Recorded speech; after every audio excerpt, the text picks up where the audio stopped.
Hi friends, ഇന്നത്തെ വീഡിയോയിലേക്ക് സ്വാഗതം. ഇന്ന് നമ്മളൊരു പുഡിംഗ് ആട്ടം ഉണ്ടാക്കുന്നത്. അപ്പോൾ പാല് തിളച്ചു. അപ്പോൾ കസ്റ്റാർഡ് പൗഡർ നമ്മളതിൽ കലക്കി പാലിലൊഴിച്ചു. അതിനുശേഷം നമ്മൾ പപ്പായയുടെ പൾപ്പും കൂടെ അതിലേക്ക് ചേർത്ത് കൊടുക്കുന്നുണ്ട്. അത് ചൂടാറിയ ശേഷം കേട്ടോ നമ്മൾ ചേർത്ത് കൊടുക്കുന്നത്. അപ്പം അത് നമ്മൾ നന്നായിട്ടൊന്ന് മിക്സ് ചെയ്തെടുക്കുന്നുണ്ട്.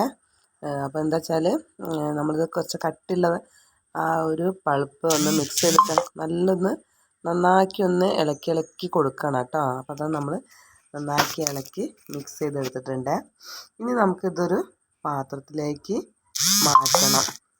അപ്പം ഞാനിവിടെ നമ്മുടെ കേക്കൊക്കെ ഉണ്ടാക്കുന്നൊരു പാത്രം ഉണ്ട് കേട്ടോ. അപ്പം നമ്മൾ അതിലേക്കാണ് ഒഴിച്ചു കൊടുക്കുന്നത്.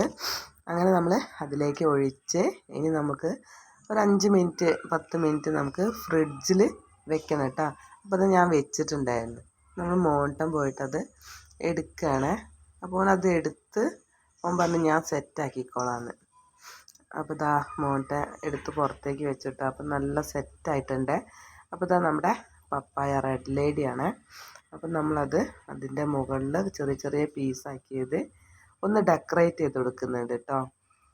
പപ്പായേൻ്റെ ചെറിയ പീസുണ്ട്. അപ്പം കാണാനും നല്ലൊരു ഭംഗിയുണ്ട് കേട്ടോ. അപ്പോൾ ഇത് ഇങ്ങനെ ഞങ്ങൾ പപ്പായ ജ്യൂസാണ് ഉണ്ടാക്കാറ്.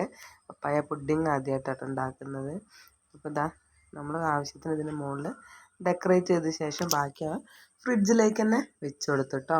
അപ്പോൾ ഇതാ നമ്മുടെ അടിപൊളി പപ്പായ പുഡിങ് ഇവിടെ റെഡി ആയിട്ടുണ്ട് കേട്ടോ.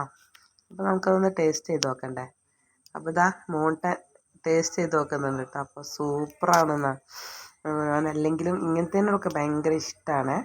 അപ്പോൾ ഞാൻ കണ്ടോ നമ്മുടെ പുഡിങ് അടിപൊളിയായിട്ടുണ്ട്. അപ്പോൾ ഇന്നത്തെ വീഡിയോ ഇഷ്ടപ്പെട്ടാൽ ലൈക്ക് ചെയ്യുക, ഷെയർ ചെയ്യുക, സബ്സ്ക്രൈബ് ചെയ്യുക. അടുത്തൊരു വീഡിയോ കാണും വരെ ബൈ, ടാറ്റാ, സീ യു.